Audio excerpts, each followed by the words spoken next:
हम आप सबसे भी ज्यादा तो नहीं कहते, हम खुद ही इतना कहाँ भजन कर पाते हैं जो आपको बोलेंगे, पर इतना तो हम आप सबसे निवेदन कर रहे हैं, प्रार्थना कर रहे हैं। भागवत जी आपके शहर में आई है, आपके क्षेत्र में आई है, तो इसलिए आई है कि आप सबको ये प्रेरणा दें, आप सबको ये जागृत करें कि आप सब भगवान के भक्ति से जुड़ो, भजन से जुड़ो। भगवान का प्रिय बनना है तो भक्ति करनी पड़ेगी। भगवान का प्रिय बनना है कि नहीं बनना, पहले ये बताओ, किस किस को बनना है? तो भगवान का प्रिय, अच्छा संसार का प्रिय बनना बहुत आसान है। संसार का प्रिय बनना कैसे बनोगे? महंगे महंगे कपड़ा जूता पहन जाओ, दुनिया वाले तुम्हारे आगे पीछे घूमो, अरे वाह बड़ा पैसा वाला। 2-4 गार्ड आगे पीछे रख लो, वो आगे पीछे हटो हटो हटो, श्रीमान जी पधार रहे हैं, महाराज जी पधार रहे हैं, बन जाएंगे दुनिया के प्रिय। भैया लगता बड़े ऊंचे खानदान के हैं, 2 आगे लोग चलते हैं, 2 पीछे चलते हैं, बड़ा नाम मान सम्मान है इनका, बड़ा नाम है। लेकिन भगवान का प्रिय बनना है, पहला तो भक्ति, दूसरा अपने कर्म अच्छे हो, कर्म बढ़िया होने चाहिए। कर्म अच्छे होंगे तो भरी सभा में भी ठाकुर जी की दृष्टि उसी पर जाएगी भैया जिसकी क्रियाएं अच्छी होंगी, जिसके कर्म अच्छे हों। 2 चीज रखो, एक तो कर्म अच्छा रखो, क्योंकि अच्छे का अच्छा, बुरे का बुरा। देखो एक चीज हमेशा ध्यान रखना है, 2 चीज कभी संभव नहीं हो सकती जीवन में। क्या? जिसने कभी अच्छा ही अच्छा किया हो उसके साथ बुरा नहीं हो सकता। आप कहोगे नहीं जी हमने तो ऐसा कई बार देखा है, बोले बड़े सज्जन आदमी हैं, बड़े साधु आदमी हैं, पर देखो भगवान ने इनके जीवन में कितना कष्ट दे रखा है। पर इसका ये मतलब नहीं है कि इन्होंने जीवन में कभी बुरा ना किया हो, शायद इस जन्म में ना किया हो, पर किसी जन्म में तो किया होगा, किसी जन्म में तो इनने किया है जिसका भुगतान इनको आज प्राप्त हो रहा है। और दूसरा, पहला तो ये संभव नहीं है कभी भी कि जिसने कभी अच्छा किया उसके साथ बुरा हो, और दूसरा ये भी भरोसा रखना कि ये भी संभव नहीं है कि जिसने कभी जीवन में बुरा किया हो उसके साथ अच्छा होगा, ये भी संभव नहीं। आपकी अच्छे और बुरे की डेफिनेशन अलग अलग हो सकती है। इस संसार में सबकी व्याख्याएं अपनी अपनी होती हैं। अच्छे की व्याख्या अपनी, बुरे की व्याख्या सबकी अपनी, सुख की सबकी अपनी अपनी व्याख्या है, दुख की सबकी अपनी अपनी व्याख्या। संसार में एक चीज किसी के लिए दुख है तो वही दूसरे के लिए सुख है। कैसे? फसल के लिए बारिश की जरूरत हो, आवश्यकता हो, और बारिश नहीं हो रही हो तो जो किसान है वो हाथ जोड़ेगा, भगवान बारिश हो जाए, भगवान वर्षा हो जाए, प्रभु कृपा कर दो। और जैसे बारिश हुई वो उसके लिए सुख बन जाएगा।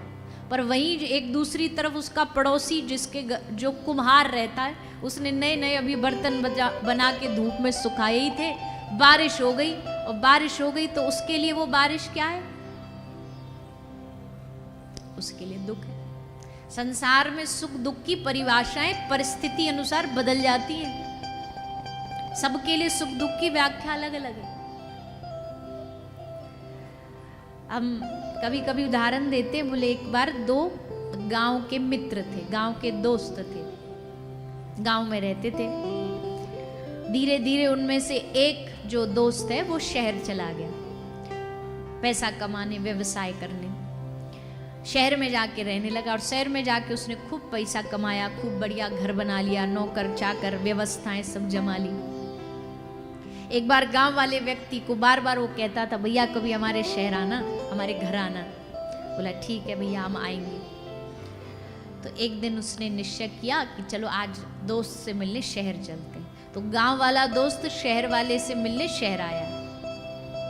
अब शहर वाले दोस्त ने अपनी पत्नी को बता दिया, देख हमारा दोस्त आ रहा है, एकदम बढ़िया खातिरदारी होनी चाहिए उसकी, कोई कमी ना हो जाए, बढ़िया भोजन बनाना, अच्छा रोज तो रोटी सब्जी दाल सब्जी बनाती है, बोलते आज इटालियन बनाओ, पिज़्ज़ा खिलाएंगे दोस्त को। अब भैया आया गांव वाला दोस्त।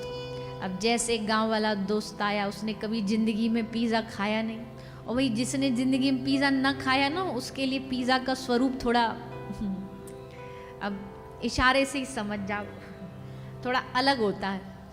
अब जैसे उसने देखा, देख करके वो बोला कि हमने तुम्हारे लिए बढ़िया आइटम बनवाया है।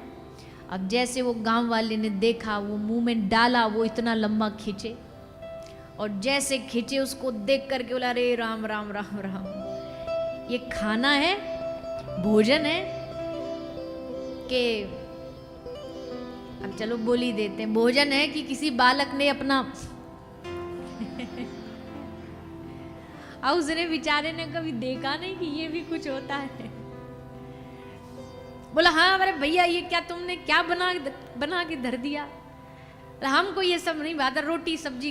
बोले चलो इसके लिए रोटी बना दो भैया, इनको नहीं बात, रोटी सब्जी बना दो। रोटी, अब रोटी बनाई तो बोले दोस्त के लिए बढ़िया रोटी बनाओ, ऐसी रोटी। अब शहरों की रोटी गांव की रोटी में बड़ा फर्क होता है। शहर की रोटी एकदम ऐसी छोटी छोटी सी, गोल गोल सी, हवा में फूंक में उड़ जाए ऐसी रोटी बनती है। अब उसने देखा, एक रोटी लाई घर की महिला, दूसरी रोटी लाई, दूसरी के बाद फिर कमर पे हाथ धर के बोलती और खाओगे? बोला और खाओगे? अभी तो हमारा सिस्टम चालू ही नहीं हुआ, एक टूक की रोटी तुम्हारी और अब भी तुम पूछ रही हो और खाओगे? फिर सोचा, हमने तो सोचा था गांव में रहते थे कि इसके घर में बड़ा अच्छा, सब बेचारे ने पैसा वैसा कमा के बढ़िया सेट हो गए, पर इसके घर तो आटे तक की भी मारा मारी है, आटा भी पूरा नहीं है बेचारे घर में, कैसी अमीरी है। थोड़ी देर बाद दोस्त बोला चलो भैया अब सोने का समय हो गया, चलो कमरा में सुला देते। सुलाया, कैसे सुलाया? अब वो तो महंगे महंगे मोटे मोटे गद्दे, अब वहाँ को तो तखत पे सोने की आदत, वहाँ में जैसे लेटा सो घुस गया भीतर।